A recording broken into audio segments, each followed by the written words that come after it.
itu hanya melihat pergerakan dari mulut gurunya gitu kan, Mbah. Jadi yang keluar pun ada yang Mbah, ada yang Pa, ada yang Mah gitu kan. Dan perjuangannya saya lihat, ya Allah, menangis lagi saya, ya Allah. Seperti itu ya perjuangan anak-anak tunarungu ketika belajar Al-Quran. Tapi apakah memang ini jalannya gitu? Apakah tidak ada metode yang lain gitu kan?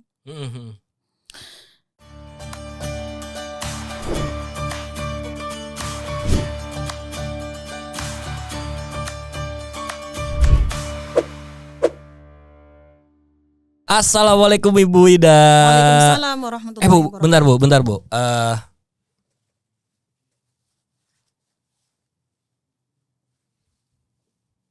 Bener nggak? Oke. Bener ya? Iya, betul. Keren. Host kita keren nih. Iya. Kenapa saya mulai dengan bahasa isyarat teman-teman? Karena ini adalah tamu spesial kita kembali di Bincang Cinta Zakat, adalah seorang inisiator dari Quran isyarat yang ada di Indonesia. Betul ya Bu ya? Insya Allah seperti itu. Amin. Jadi ini gokil banget sih. Kita aja yang sering baca Quran akhirnya dapat referensi baru nih nanti nih kalau kita bicara tentang Quran isyarat. Tapi sebelum lebih lanjut, Bu Ida, gimana sih Bu awalnya berkecimpung sampai bisa menjadi salah seorang inisiator? Terus awalnya gimana? Mungkin dulu bermain dengan teman-teman tuli, terus juga tergerak hatinya. Awalnya gimana Bu? Dari muda atau sampai sekarang gitu? Masih muda sekarang. Masih muda maksudnya. Betul. Nggak ada tanda-tanda kepenuaan. Nggak ada dong. Kalau guru kan muda terus. Betul. Gimana tuh Bu? Mau cerita yang singkat atau yang panjang? Kita 2 jam kita ladenin. Oke, siap.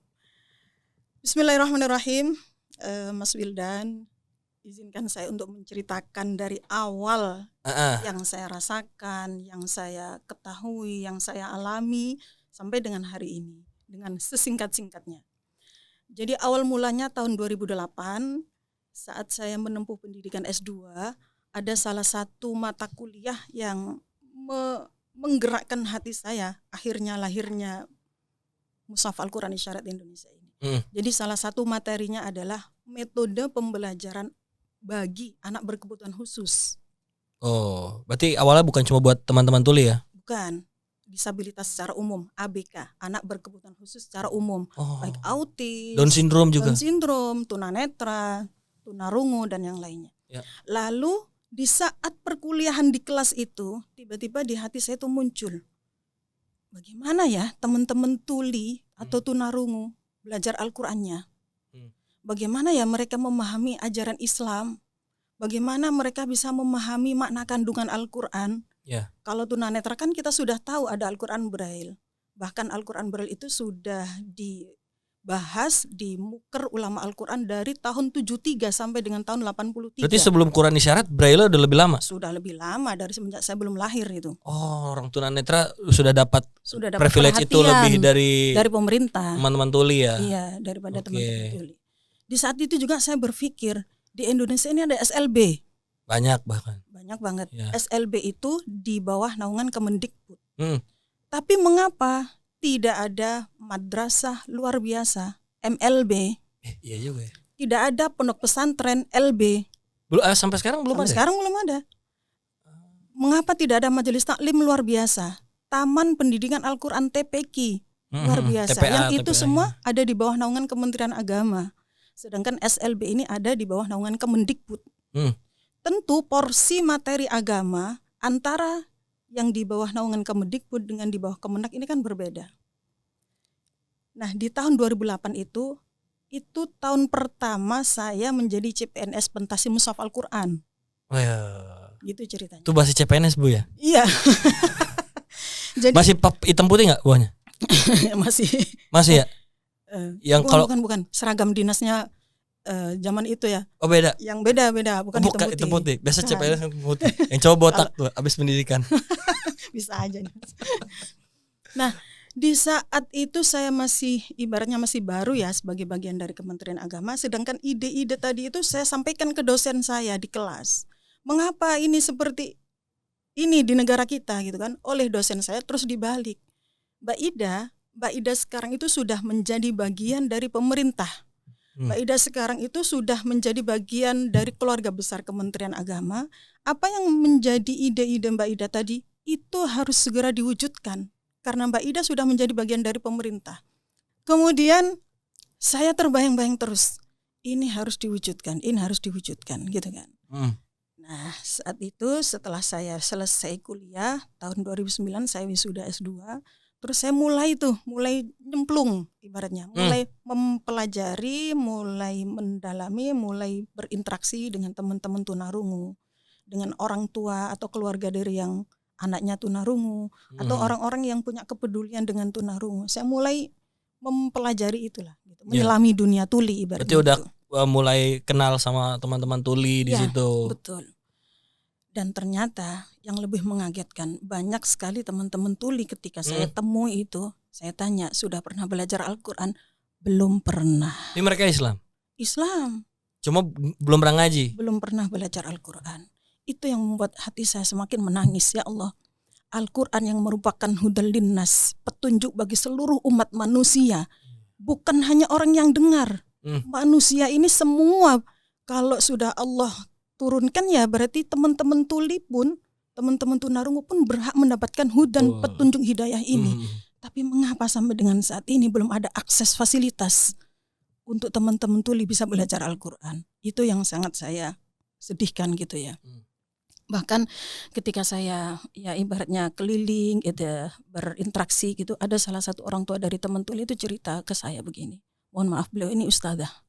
Beliau ini dosen. Dia dosen. Ibunya ini cerita ke saya begini, Bu Ida, apa Bu Ida tega saya itu diusir keluarga saya karena melahirkan anak seperti ini? Anaknya tuli ya? Anaknya tuli. Bu Ida tega saya itu diceraikan suami saya karena saya melahirkan anak yang seperti ini? Saya masih diem gitu kan. Apa Bu Ida tega membiarkan saya menyekolahkan anak saya ke sekolah Katolik? Di situ terus saya kaget. Loh, mengapa anaknya disekolahkan ke sekolah Katolik gitu kan? Bu Ida, anak saya sudah saya sekolahkan ke madrasah. Tapi mohon maaf, tidak mendapatkan pendidikan sebagaimana mestinya. Karena gurunya belum siap memberikan fasilitas akses pendidikan atau membelajarkan anak saya. Karena kondisi anak saya seperti ini. Itu mungkin karena keterbatasan referensi gurunya juga saat itu ya? Iya. Ya. Jadi saat itu kan belum gencar dengan sekolah inklusi, itu belum gencar ya. Ya. Akhirnya saya pindahkan, saya sekolahkan anak saya ke SD. Ternyata sama juga. Sama juga tuh? Sama, tidak mendapatkan. Sedangkan kalau nyari sekolah SLB itu jauh sekali Bu Ida. Jaraknya ya. Dan tentu membutuhkan biaya yang besar kalau setiap hari harus mondar-mandir ke SLB. Saya akhirnya gimana caranya anak saya ini minimal kenal Allah, kenal ya dunia. Ya kenal agamanya, gitu, kenal agamanya gitu kan. Saya daftarkan ke TPQ, tapi ya begitu Bu Ida, lagi-lagi anak saya ini jadi bahan candaan dan seterusnya. Ya udahlah, anaknya dibully. Daripada anak saya setiap pulang nangis, saya nggak tega. Saya sekolahkan anak saya di sekolah Katolik. Saya langsung saat itu menyampaikan ke ibu itu, Bu, tolong doakan saya ya. Saya berjuang gimana supaya teman-teman tuli di seluruh Indonesia, bahkan di seluruh dunia bisa belajar Al-Quran. Wow. Saya yakin suatu saat akan lahir ulama-ulama dari kalangan tuli. Saya punya mimpi besar seperti itu, saya bilang gitu. Bu Ida harus berjuang, ya doakan saya. Gitu. Nah, kemudian tahun 2016 saya mulai menjalin komunikasi dengan MTTI, Majelis Taklim Tuli Indonesia. Udah ada ya? Sudah ada Majelis Taklim Tuli Indonesia. Saat itu belum belajar Al-Quran juga, tapi sudah mulai ada kajian-kajian keislaman. Gitu sudah ada. Pakai isyarat ya? Pakai isyarat. Betul. Tapi belum belajar ngajinya belum ada. Ngajinya belum. Ya, habis kajian pulang gitu. Oke. Terus saya masih penasaran gimana ya caranya supaya mereka ini bisa belajar Al-Quran. Tapi saya sendiri belum tahu seperti apa mushaf Al-Qurannya gitu kan. Tapi saya punya bayangan teman-teman tuli pun pasti bisa. Berarti di saat itu blueprintnya juga belum kebentuk tuh. Belum sama sekali, belum kebayang seperti Tapi apa. niat ada kan, niat ada. Niatnya itu seperti sudah di ubun-ubun Yeah, itu Mas. yeah, yeah. Bahkan itu ya Allah, pagi, siang, sore, malam saya seperti dihantui, ayo segera wujudkan, ayo segera wujudkan, ayo segera wujudkan Yeah. gitu. Dan ada ikhtiar lahir batin tentunya. Iya, iya. Kemudian di tahun 2017 belum ada gambaran juga, tapi saya masih punya angin-angin besar lah, pokoknya ini harus segera diwujudkan. Nah, di tahun 2018 itu saya baru melahirkan anak kelima. Anak kelima. Masih masa cuti melahirkan. Kurang lebih 2 minggu setelah melahirkan, 2018 itu. Saya ingat betul, saya sambil menggendong anak saya yang bayi merah itu 2 minggu, saya bawa ke SLBN 01 Lebak Bulus. Ya. Kebetulan tidak jauh lah dari tempat tinggal saya gitu kan. Ya. Saya di sana melihat bagaimana anak-anak tunarungu diajarkan gurunya belajar Al-Quran gitu ya. Ya diajarkan, mohon maaf, seperti anak yang dengar gitu ya. Jadi di terapi, dilatih dengan oral verbal. Semua gurunya mengucapkan ba gitu, anak murid juga harus mengikuti mengucapkan ba. Tapi yang keluar dari lisan anak-anak tunarung ini tidak serta-merta langsung ba gitu. Perjuangannya luar biasa. Satu persatu saya lihat itu ada yang struggle ya, karena Masya Allah, mereka ngelihat apa yang diucapkan. Betul. Dan secara visual anak itu hanya melihat pergerakan dari mulut gurunya gitu kan. Jadi yang keluar pun ada yang ba, ada yang pa, ada yang mah gitu kan. Dan perjuangannya saya lihat, ya Allah, menangis lagi saya, ya Allah, seperti itu ya perjuangan anak-anak tunarungu ketika belajar Al-Quran. Tapi apakah memang ini jalannya gitu? Apakah tidak ada metode yang lain gitu kan?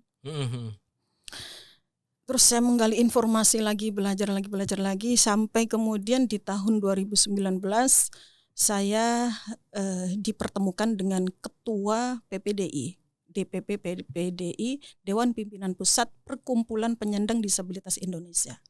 Namanya Pak Gufron saat itu. Nah, Pak Gufron ini terus kemudian saya tanya, Pak Gufron, mohon maaf, bagaimana selama ini program PPDI untuk teman-teman yang disabilitas rungu wicara dalam belajar Al-Quran gitu kan. Pak Gufron garu-garu kepalanya. Iya ya, saya selama ini kok nggak pernah memikirkan sampai ke sana untuk teman-teman tunarungu, hanya memikirkan advokasinya aja gitu kan, hak dasar kemanusiaannya gitu. Belum sampai memikirkan hak keagamaannya. Pak Gufron, saya tuh punya mimpi besar, pingin supaya orang-orang tunarungu, teman-teman tuli itu bisa belajar Al-Quran, Pak Gufron. Tapi saya sendiri belum tahu gimana caranya gitu.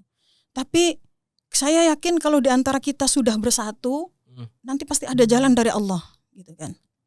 Ya udah, kalau gitu kita panggil, kita kumpulkan teman-teman tuli. Akhirnya kita undang teman-teman tuli dari MTT itu. Itu gimana cara mengundang merekanya via apa tuh? Via telepon dan WA. Kan sudah komunikasi dari 2016.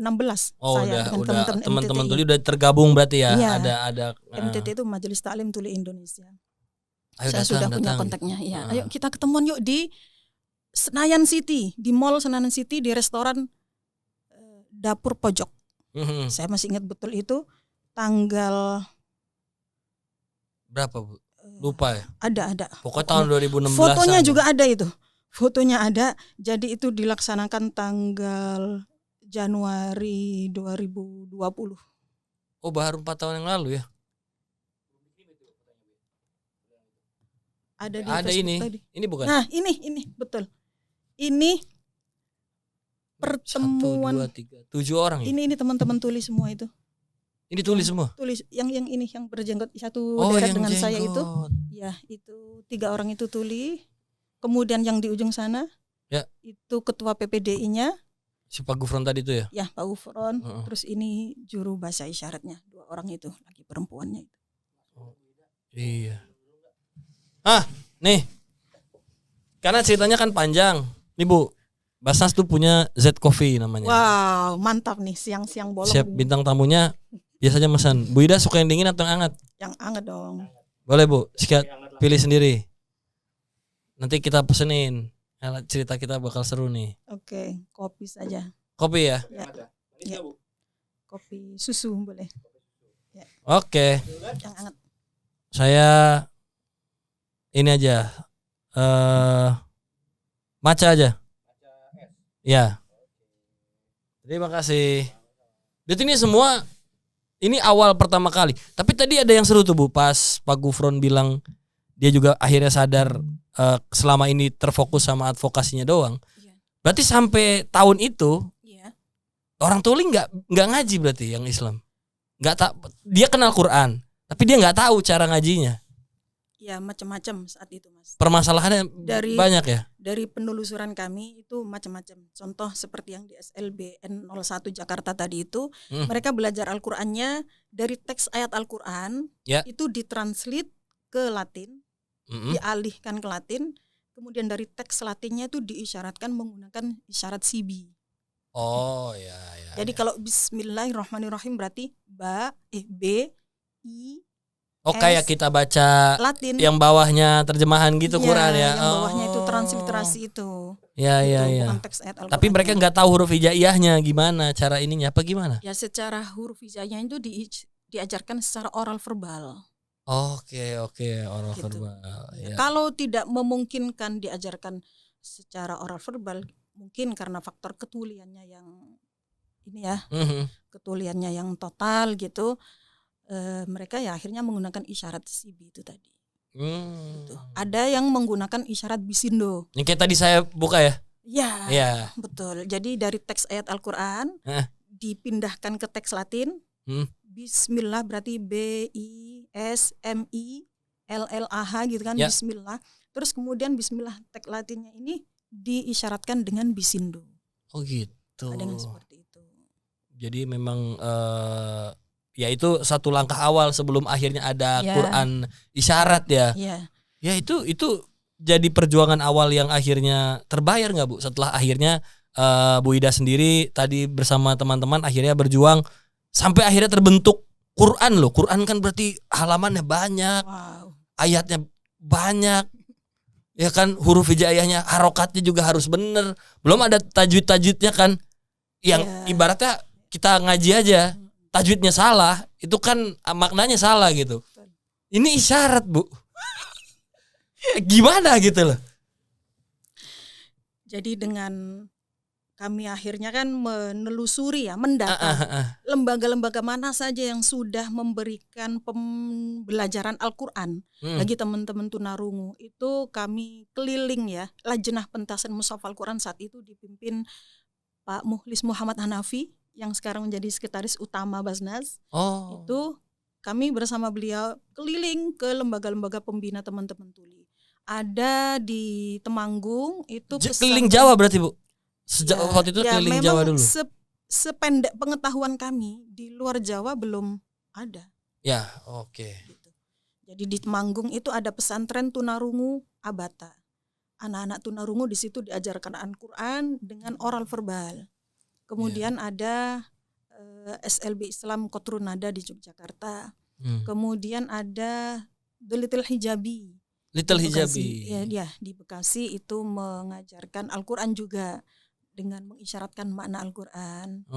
Dan beberapa sudah mengajarkan huruf-huruf hijaiyah yang berharokat juga. Kemudian di Banjarmasin, di Kalimantan Tengah. Selatan. Sorry.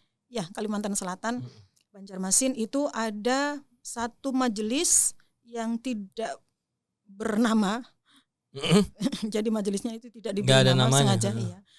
Tapi di sana sudah, menurut kami sudah jauh lebih maju.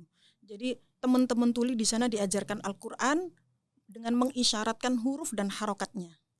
Huruf. Yang tadi saya tanyakan itu ya. Ya, menurut pengakuan dari pengajarnya namanya Bu Sintia, beliau belajar langsung di Masjidil Haram di Mekah. Ya, dan setahu saya kan sign language memang tiap negara beda ya.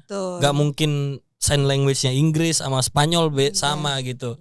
Dan Arab juga pasti ada dong. Ada. Iya. Terus kemudian ada yang mengisyaratkan hanya hurufnya saja seperti di pesantren. Alif misalnya. Ya, umpama bismillah berarti ba, sin, mim gitu kan. Hanya hurufnya saja tanpa ada harokat. Ini seperti di pesantren Darul Aqsom Yogyakarta dan lain sebagainya. Nah, dari beragam perbedaan metode yang digunakan masing-masing lembaga ini, kemudian Lajnah Pentasian Mushaf Al-Quran tahun 2020 tanggal 23 dan 24 September ini menginisiasi untuk mengadakan pertemuan awal dalam bentuk kegiatan workshop ya, mengumpulkan para beliau-beliau ini untuk mendengar aspirasi langsung. Dan saat itu mohon maaf kegiatan ini masih didanai oleh Puslitbang Pemda bukan dari Lajnah sendiri, tapi tentunya atas inisiatif dari Lajnah gitu kan. Yeah. Dari pertemuan itu akhirnya merekomendasikan agar Lajnah Pentasian Mushaf Al-Quran segera mengadakan kegiatan penyusunan Mushaf Al-Quran untuk teman-teman tuli. Dan kegiatan ini kemudian langsung direspon di tahun 2021. 2021 panjang banget perjalanannya. Panjang ceritanya. Ya. Di 2021 kita mulai melakukan kegiatan, dalam 1 tahun itu ada 5 kali sidang. Di tahun 2021 yang kita lakukan, yang kita tuntaskan adalah menyusun buku pedoman membaca Mushaf Al-Quran bagi penyandang disabilitas sensori krungu wicara. Nah, ini nih bukunya. Baru bukunya ya? Baru bukunya. Belum Qurannya ya? Belum. Jadi ini ibaratnya pedomannya gitu ya. Itu udah jempol. Ini disepakati bahwa untuk membaca Al-Quran bagi teman-teman tuli itu ada 2 pendekatan, yaitu pendekatan isyarat dan pendekatan oral verbal. Yang mulut tadi ya? Ya, oral verbal itu dimungkinkan bagi mereka yang masih punya sisa pendengaran. Ini sebetulnya ini awal dulu ya. Arabic Sign Alphabet. Tapi bukan. Ya, ini awal-awal dulu Mas. Terus kemudian setelah disepakati ada oral verbal, kemudian ada pendekatan isyarat. Di pendekatan isyarat ini ada 2 metode. Ada lagi kebagi lagi. Ada metode kitabah, yaitu sesuai dengan teks ayat Al-Quran yang tertulis di Mushaf Al-Quran standar Rasam Utsmani. Ada metode tilawah, sesuai dengan yang dibaca, sesuai dengan yang dibunyikan. Jadi dalam teks ayat Al-Quran itu kan ada beberapa huruf atau tanda baca yang tidak dibunyikan. Ya. Contoh biasanya yang tidak dibaca itu alif lam syamsiyah, itu kan tidak dibaca. Nun sukun pada bacaan itu pembihuna juga tidak dibaca. Maka ini kita kategorikan sebagai isyarat metode tilawah. Dua-duanya kita akomodir Mas. Semuanya. Jadi itu ya. Alhamdulillah di buku pedoman ini kita ibaratnya mengakomodir apa yang sudah dilakukan oleh teman-teman tuli di lapangan gitu ya. Ya. Jadi kita menghargai dan mengakomodir aspirasi mereka. Jangan sampai mereka merasa ya tidak mendapatkan perhatian gitu ibaratnya dari pemerintah. Semuanya kita akomodir. Bahkan mohon maaf, dalam buku pedoman ini Mas. Ya. Insya Allah setiap kalimatnya itu tidak ada satupun yang diskriminatif. Tidak ada kalimat yang diskriminatif terhadap teman-teman tuli. Yes, karena pada saat penyusunan buku pedoman ini, perdebatannya sungguh sangat luar biasa. Bu, minumannya udah ada Bu. Kopinya datang. Cepet di sini mah. GPL, nggak pakai lama. Nah ini yang punya Bu Ida, terima kasih Mas Diki. Matcha latte terbaik. Sedotannya kecil. Iya. Siap. Terima kasih ya begini berarti Bu ya. Terima kasih. Beda-beda. Sama-sama. Tadi benar itu Bu, nggak ada kalimat diskriminatif. Betul. Di ini. Memang bentuk mungkin jadi pelajaran juga ya. Bentuk kalimat diskriminatif itu maksudnya apa Bu? Contoh, kita mengkategorikan diri kita sebagai orang normal itu sangat diskriminatif. Lah emang teman-teman tuli nggak normal apa? Ya kan? Iya. Dan ini mohon maaf, ini sering sekali di antara kita masih menyebutkan dirinya itu normal. Padahal mohon maaf, belum tentu normal juga gitu ya kalau kita ya apalagi normal itu kan ya normal kan banyak artinya. Ya. Dan menyebut teman-teman disabilitas itu sebagai orang-orang yang tidak normal itu sungguh hati saya tidak rela itu. Saya nggak mau, di buku ini tidak ada. Berarti nggak boleh ada dikotomi ya, sebut sama aja sama gitu. Bahkan mohon maaf, kami memperlakukan teman-teman tuli itu sebagai subjek, bukan objek. dengan begitu bahwa penyusun ini sebetulnya adalah teman-teman tuli. Kami memperlakukan teman-teman tuli sebagai penyusun. Ya, ya. Karena apa? Mereka lah usernya. Jadi jangan sampai yang menggunakan orang tuli, ya, tapi dikuasai oleh orang dengar. Saya tidak. Kami Lajnah hanya sebagai fasilitator saja, ibaratnya seperti itu. Bahkan mohon maaf Mas, dalam mendefinisikan tuli atau tunarungu, Masya Allah itu perdebatannya luar biasa. Yeah. Jadi dalam sidang penyusunan buku pedoman ini kan kami melibatkan berbagai pihak. Ada praktisi, ada birokrasi, ada akademisi. Praktisi tentunya mereka lah teman-teman tuli atau para pegiat tuli atau para pegiat Al-Quran Isyarat atau yang sehari-hari memang berinteraksi dengan teman-teman tuli. Kemudian ada kalangan akademisi. Akademisi ini dengan kepakaran yang beragam. Ada kepakarannya di bidang linguistik, ada yang kepakarannya di bidang ketunarunguan, ada yang kepakarannya di bidang Al-Quran tentunya ya, di bidang syariat Islam lah begitu. Kemudian ada dari unsur birokrasi. Kami melibatkan dari Direktorat PMPK, Pendidikan Masyarakat dan Pendidikan Khusus Kemendikbud.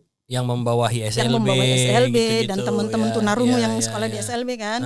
Dan kami juga melibatkan Direktorat Rehabilitasi Sosial Penyandang Disabilitas di Kementerian Sosial. Karena mereka lah yang menaungi teman-teman disabilitas. Kemensos. Ada juga ya Irsana sama Kemensos. Jadi kami menggandeng banyak pihak lah. Ada dari unsur praktis aja sudah kurang lebih 25 lebih lembaga yang kami libatkan. Wow. Kemudian belum yang akademisi tadi ya, ada unsur birokrasinya dan lain sebagainya.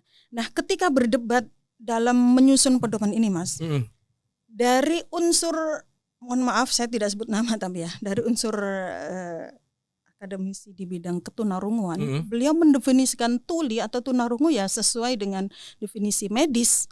Di mana di definisi medis itu bahwa orang yang mengalami ketidakmampuan untuk mendengar, kerusakan, mohon maaf sekali, mengalami kerusakan dalam indera pendengarannya dengan disabel sekian, itu kan divonis sama sekali tidak mampu, gitu kan, tidak berdaya. Saya, mohon maaf, hati saya menangis gitu ya. Jadi saat itu saya berdebatlah dengan beliau. Saya merenungi ayat Al-Quran surah At-Tin.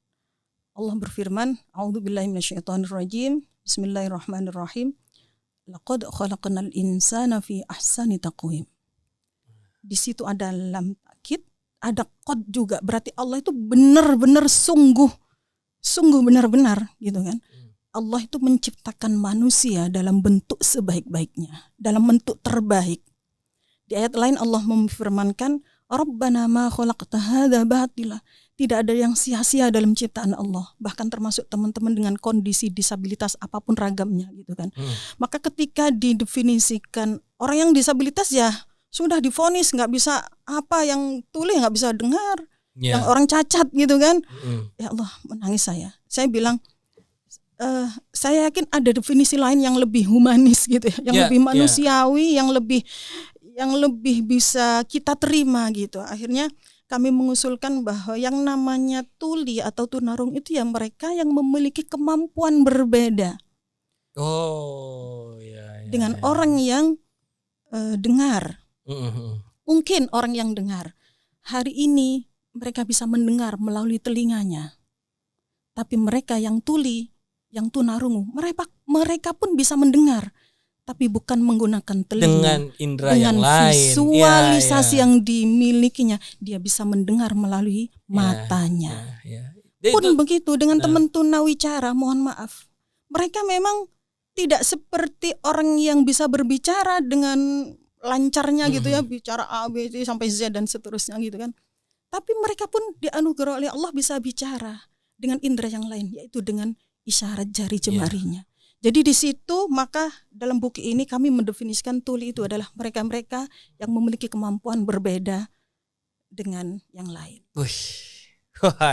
Ya, dan banyak orang awam juga yang mungkin mulai paham ya dengan konteks yang tadi kita sudah bahas, karena memang teman-teman tuli dan yang tadi sudah kita ceritakan juga, ya mereka tuh punya kemampuan lebih justru di antara keterbatasan yang mereka miliki gitu. Nah Bu, kesinggungan nih sama Basnas tuh gimana Bu ceritanya sampai Bu Ida bisa mengajarkan akhirnya teman-teman tuli juga dan mengajarkan, bahkan ini udah guru ngajarin guru ya. Jadi ngebagi ilmunya juga gitu, karena ketika tahun yang panjang tadi ya yang Ibu ceritakan itu kan ya struggle-nya luar biasa ya, bahkan untuk karena kan kita nggak tahu ya sampai berapa lama kita mampu ya untuk bisa memberikan ilmu kita sendirian. Kita butuh kader, kita butuh orang-orang yang nanti akan melanjutkan perjuangan ini, karena men gila banget kalau Bu Ida udah sebegini jauhnya terus putus ilmunya, ya teman-teman tuli jadi di generasi selanjutnya nggak bisa ngaji lagi, nggak tahu huruf hijaiyah lagi gitu. Gimana Bu perjalanannya sama Basnas, bisa berbagi nih cerita ke teman-teman tuli lain atau ke guru-guru yang ngajarin pengajian-pengajian Quran isyarat? Awal mulanya ya, kok bisa sampai bersinggungan dengan Basnas ya. Jadi tahun berapa ya? Tahun 2024 nih Bu, ada beritanya nih terakhir nih. Nah, ini yang terbaru ini Mas. Yang terbaru ya. Peduli sahabat tuli, Basnas adakan program TOT, dibacanya jangan kenceng-kenceng ya. Program TOT pengajar Al-Qur'an isyarat. TOT itu adalah training of trainer. Jadi mengajari seorang trainer. Ya. Bu Idanya mana Bu? Itu yang duduk di samping Bu Nyai Saidah. Oh sengaja biar ngambil pisang Bu ya, deket ya? Pisangnya di deket Bu Nyai. Ini ada pelatihan guru, berarti mereka semua tenaga didik ya? Ya, peserta TOT ini mereka diantaranya adalah guru-guru SLB, guru-guru PAI di SLB di wilayah Jakarta, ada juga pengasuh pesantren. Karena pimpinan Basnas menginginkan agar pesantren-pesantren di Indonesia juga sudah mulai melek gitu ya, mulai terbuka, mau menerima kehadiran teman-teman tuli sebagai salah satu santri dari pesantren. Betul. Bersangkutan. Dan tidak ada lagi hal-hal dalam tanda petik ya pengeksklusifan kepada mereka. Maksudnya ya, betul. Ya bahkan aku punya beberapa teman-teman yang spesial ya, seperti teman-teman tuli. Mereka tuh pingin asik aja, pingin asik juga sama kayak kita gitu. Dan dengan meleknya ini program TOT ini juga akhirnya memberikan warna baru Bu ya, agar cerita temannya Bu Ida yang sekolah di sekolah Katolik yang tadi nggak apa-apa exactly gitu, tapi maksudnya agar kesetaraannya semakin melebar seperti itu mungkin yang diharapkan Bu ya. Jadi awal mula tadi ya bersinggungan dengan Basnas itu kalau ditelusuri ya, sepertinya begini Mas. Jadi suatu ketika ada diklat terkait dengan mushaf Al-Quran dan diklat terkait dengan majelis taklim. Nah, salah satu peserta dari diklat majelis taklim ini adalah staf sus Wapres. Mbak Angki? Bukan, Prof. Zumratul Mukafa. Oh, salam Mbak Angki kan juga pegiat. Ya. Ini ya. Beliau tuli juga ya, staf susnya Pak Presiden Jokowi waktu itu. Kalau ini bukan Mbak Angki, Prof. Zumratul Mukafa, beliau ini staf susnya Pak Wapres, Prof. Ma'ruf Amin. Oke, Ma'ruf. Ya. Beliau ini peserta di diklat majelis taklim. Nah, mohon maaf sekali, saya yang ya Allah hanya butiran debu ini kebetulan menjadi narasumber di diklat pentasian mushaf Al-Quran. Oh, jadi keynote speaker-nya. Ya. Yang materi yang saya sampaikan saya itu Al-Quran isyarat. Pada saat break makan siang, kan makan bareng tuh di ruang makan sama-sama satu ruangan. Gak sengaja kami ngobrol-ngobrol ketemu gitu kan. Terus tanya, tadi saya tanya di diklat majelis taklim tadi materinya apa gitu kan. Bla bla bla. Terus beliau nanya, kalau di diklat sebelah, di ruang sebelah materinya apa? Saya ceritakan terkait Al-Quran isyarat. Oh ya gitu. Gimana Al-Quran isyarat itu? Saya ceritakan bla bla bla gitu. Nah, itu yang saya cari-cari, kata beliau gitu. Karena saya itu profesornya itu di bidang pendidikan inklusi. Prof. Zumurah itu. Dan ini sangat sesuai dengan programnya Pak Wapres. Kata beliau begitu. Oh iya. Itu baru setelah kepilih atau 2000 berapa itu, Bu? Tahun 2023 awal. 2023 berarti ya setahun-tahun terakhirnya ya. Iya. 2023 awal apa 2022 gitu, saya lupa ya. Apa 2022 apa 2003. Kemudian beliau sangat tersentuh kan, ini nanti saya sampaikan ke Pak Wapres, kata beliau gitu. Sampai kalau saya ajak gitu, mau nggak untuk mensosialisasikan Al-Quran Isyarat ini untuk keliling gitu kan, mendampingi saya kunjungan kerja gitu ke daerah-daerah.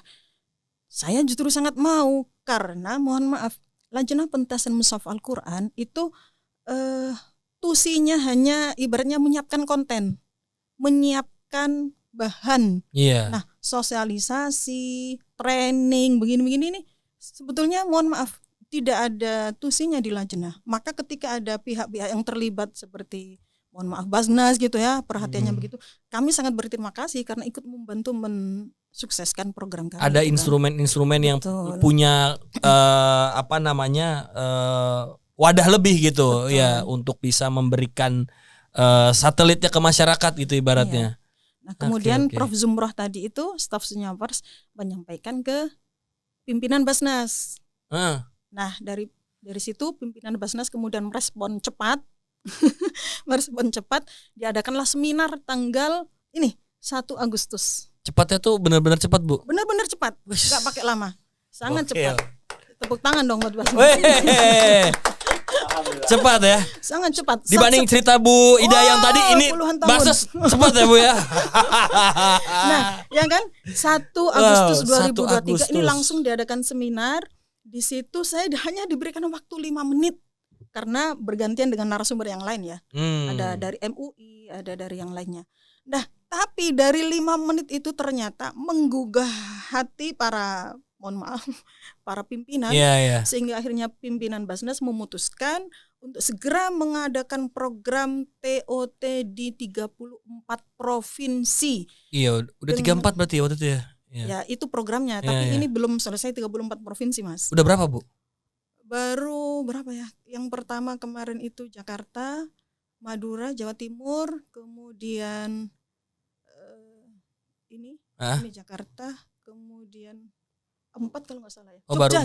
Jogja juga sudah. Masih 30 lagi. Masih panjang perjalanan kita. Kalah band, roadshow band kalah sama Bu Ida loh. Nah, tadi kan kalau sudah memberikan pelatihan ke si trainernya ya, kan training of trainer. Itu bentuk keterlibatan dari Basnas sendiri terhadap percetakan Al-Qur'annya gimana? Apalagi kan kita sudah tadi kan Bu Ida ngasih tahu yang itu tuh, yang pedoman. Betul. Nah, bentuk Qur'annya sama keterlibatannya Basnas juga gimana?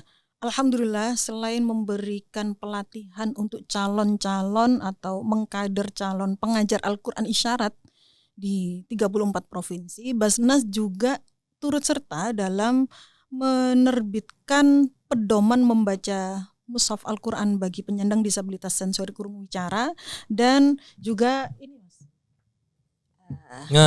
ini adalah panduan belajar membaca mushaf Al-Quran Isyarat. Basnas sudah menerbitkan ini kurang lebih 1.500 eksemplar kalau nggak salah.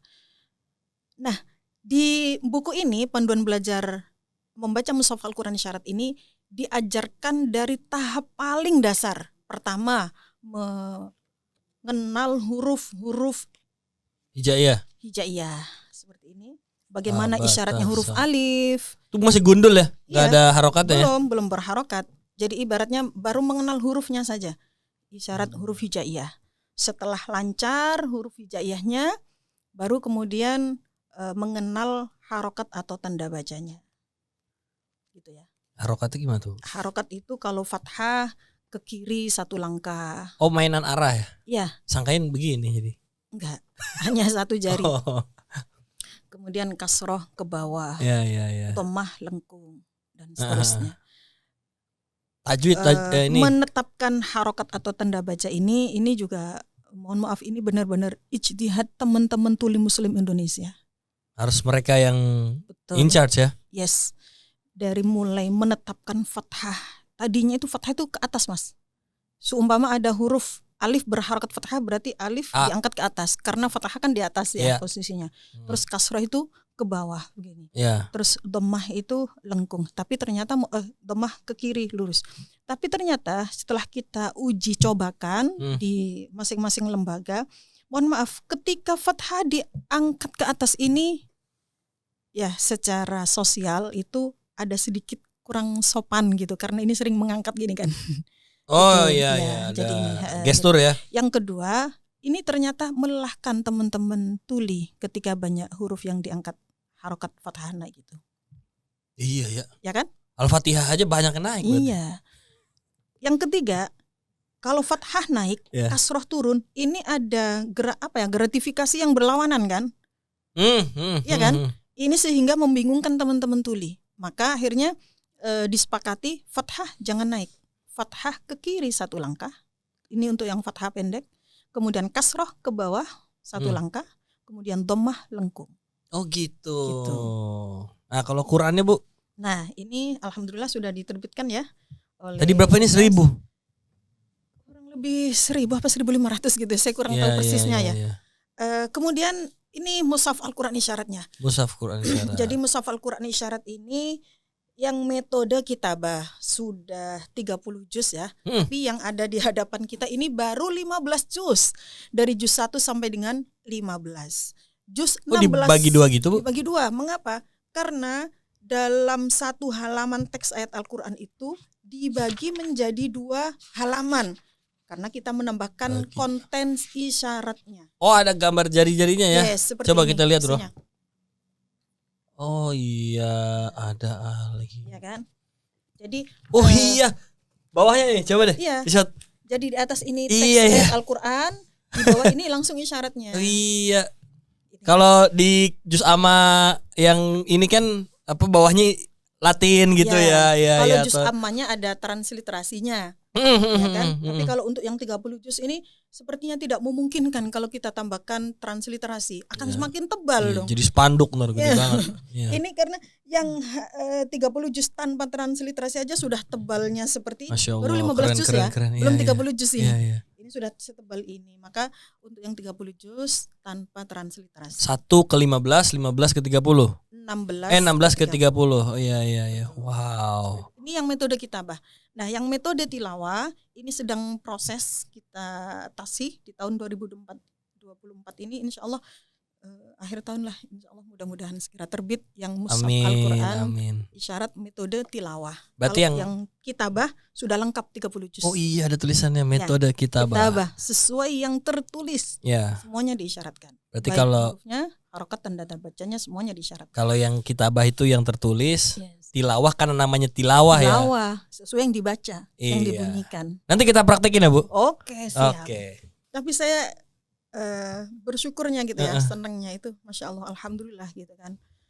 Banyak pihak yang ikut mengambil peran ya dengan Al-Quran isyarat ini. Karena kalau tidak, mohon maaf, pedoman dan Al-Quran isyarat ini hanya sebagai tumpukan kertas. Tidak teraplikasi dengan sesungguhnya. Kebermanfaatannya tidak bisa maksimal. Sedangkan teman tuli di Indonesia ini Mas, masya Allah. Kalau menurut data teman-teman tuli itu ada 3,7 juta sekian. 3,7 juta. Itu yang terdata, yang tidak terdata, yang di pelosok-pelosok, yang belum kesentuh sama sekali bagaimana? Ya kan?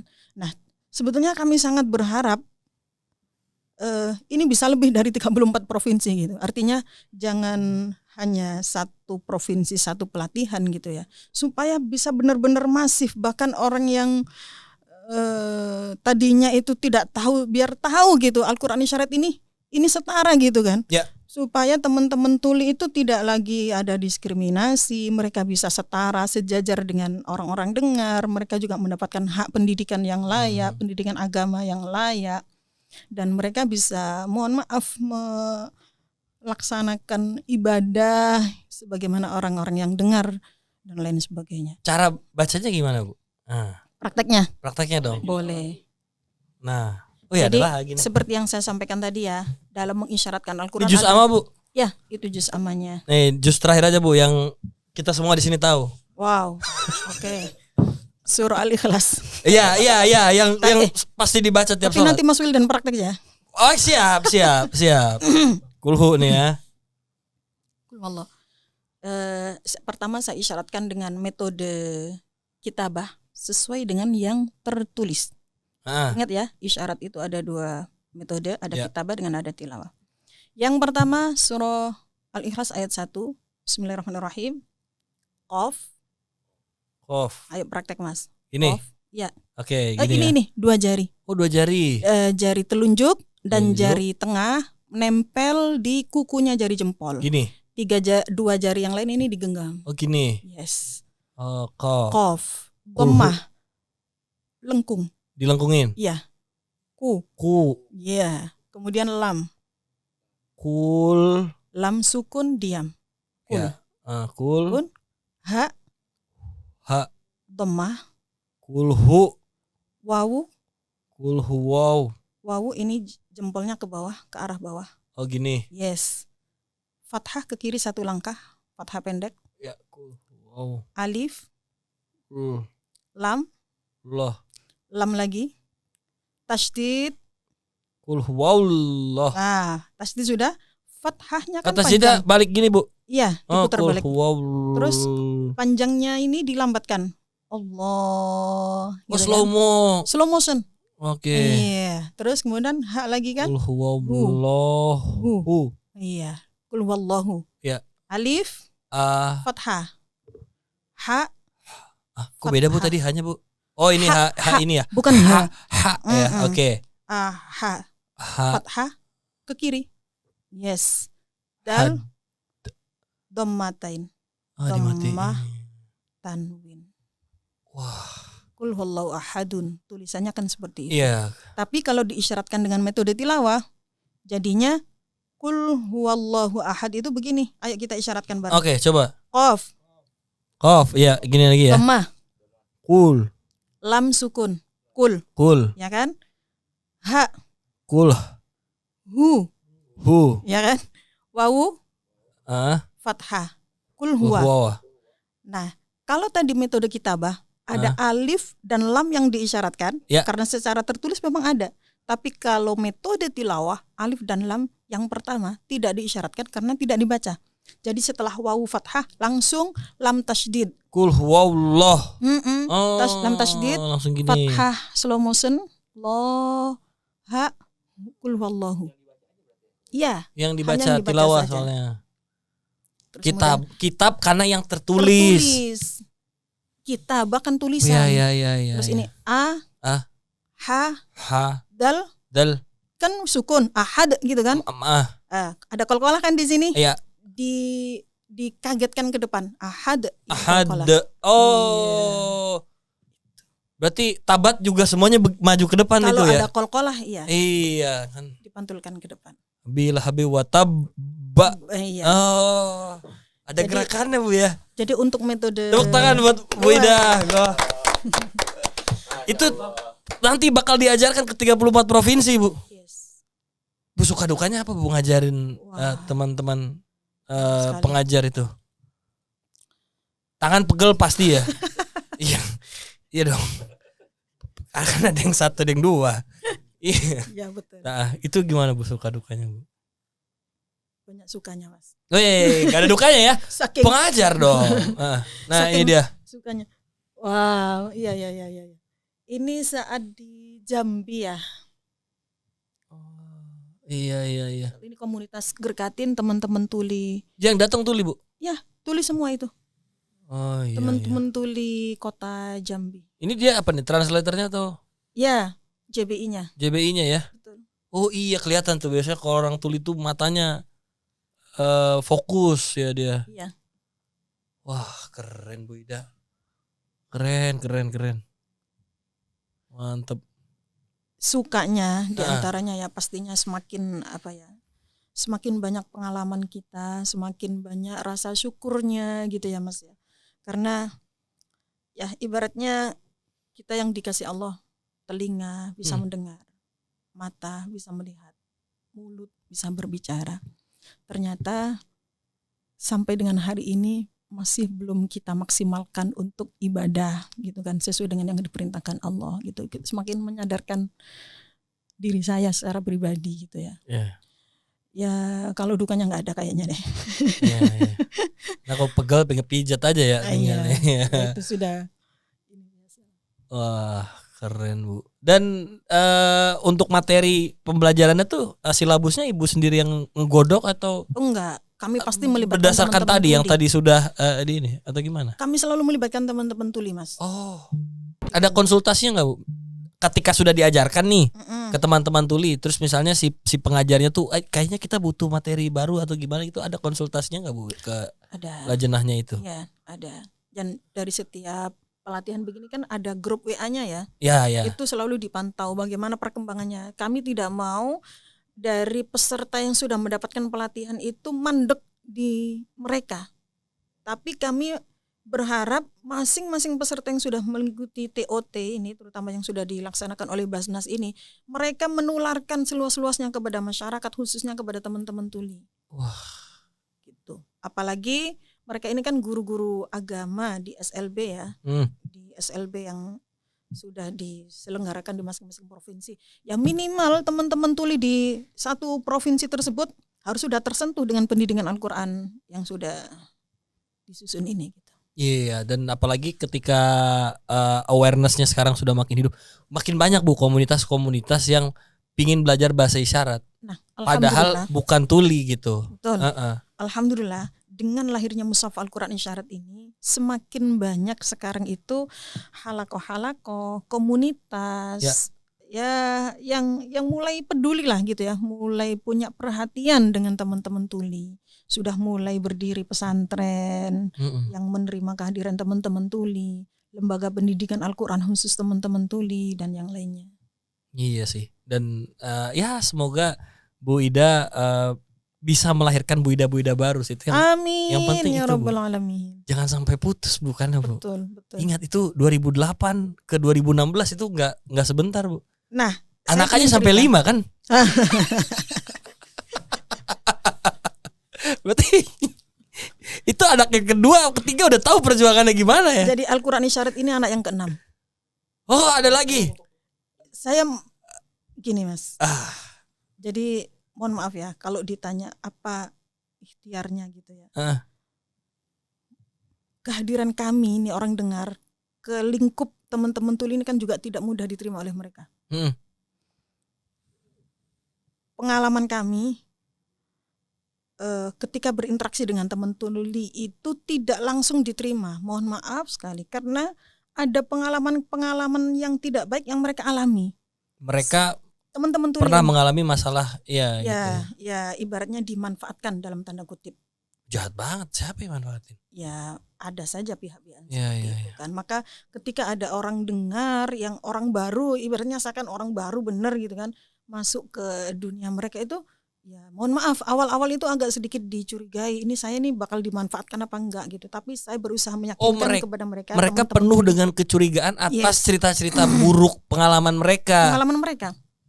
Karena mereka cerita ke saya itu begini, kami sering dimanfaatkan oleh pihak-pihak tertentu untuk menggalang dana, untuk menarik empati, simpati dan lain sebagainya. Apalagi mohon maaf kalau lagi musim pemilu, pilkada, kami sering dimanfaatkan suara kami dan lain sebagainya. Saya yakinkan kepada mereka bahwa kami hadir sama sekali tidak ada punya niatan yang seperti itu. Justru saya ingin mengangkat derajat teman-teman tuli semuanya, bisa berinteraksi dengan Al-Quran, bisa merasakan nikmatnya, indahnya Al-Quran, saya bilang begitu kan. Ya perlahan, alhamdulillah akhirnya kehadiran kami bisa diterima oleh mereka gitu. Terus setelah ibaratnya hati mereka itu sudah kepegang kan. Kan kalau kita belum bisa ngambil hatinya tuh akan sulit komunikasi kita gitu kan. Ibaratnya hati kita itu sudah menyatu, hati kita itu sudah seperti saudara gitu kan. Sehingga enak kita mendiskusikan apapun itu lancar dan mudah. Itu benar sih Bu yang Bu Ida ceritakan, karena pada akhirnya semua terjawab ya, karena itu langsung dari teman-teman tuli yang menceritakan ya ke Bu Ida. Akhirnya ada stigma bahwa orang-orang tuli atau yang memiliki kemampuan spesial itu dekat dengan, harus dibantu, dekat dengan kemiskinan. Jadi kayak butuh empati, tadi sepakat tuh, bagus kata-katanya, butuh empati sehingga ayo kalau mau menggalang suara, mendapatkan reach dari orang-orang, ini pakai nih ya teman-teman ini untuk mengangkat itu kan, wah itu jahat banget. Jadi itu ada bro ya sampai ke beberapa tahun terakhir ini ya. Wah bro, ya semoga Bu Ida sehat terus Bu ya. Amin. Bu, ada satu pertanyaan yang terus saya tanyakan ke bintang-bintang tamu saya yang datang ke sini adalah, ini kita nggak ngebrief ya, sengaja ya biar spesial dan Bu Ida mikir sendiri. Makna berbagi buat Bu Ida sejauh ini tuh apa Bu? Berbagi itu sebetulnya tidak hanya materi menurut saya. Berbagi itu bisa dalam bentuk apapun. Karena kalau berbagi itu hanya bersifat materi, kita hanya memandang hanya orang-orang yang kaya, orang-orang yang mampu saja yang bisa berbagi. Tapi dalam agama kita mengajarkan ketika kita tidak bisa berbagi dengan materi, maka berbagilah dengan apa yang kita miliki, dengan ilmu. Jika kita memang memiliki kemampuan atau kelebihan di ilmu, entah itu bidang apapun ilmunya, sampaikan, ajarkan kepada yang lain. Kita punya kelebihan tenaga, bisa berbagi dengan tenaga yang kita miliki untuk membantu mereka yang lemah. Kita punya waktu yang lebih, bahkan waktu untuk mendengar, mohon maaf, curhatan orang. Kadang kita bertemu dengan orang yang hanya ingin didengar curahan hatinya gitu kan, hanya butuh teman ngobrol gitu. Kita bisa berbagi waktu dan lain sebagainya. Itu menurut saya jadi berbagi itu sangat luas Mas. Yeah. Jadi tidak hanya sekedar berbagi harta, berbagi materi gitu ya. Ya, dan Bu Ida sudah show her best ya untuk melakukan apa makna berbagi tadi yang sudah Bu Ida lakukan dari 2008 berarti Bu ya. Kalau itu awalnya adalah dari sebuah inisiasi sendiri saja gitu. Iya kan, berarti dari 2008 sampai sekarang. Ya semoga Bu Ida bisa terus memberikan inspirasi, dan kita penuh banget nih Bu hari ini dari cerita-cerita itu. Oh iya begini ya. Tepuk tangannya. Tepuk tangan ya begini, bener iya ya. Mereka tepuk tangannya begini ya.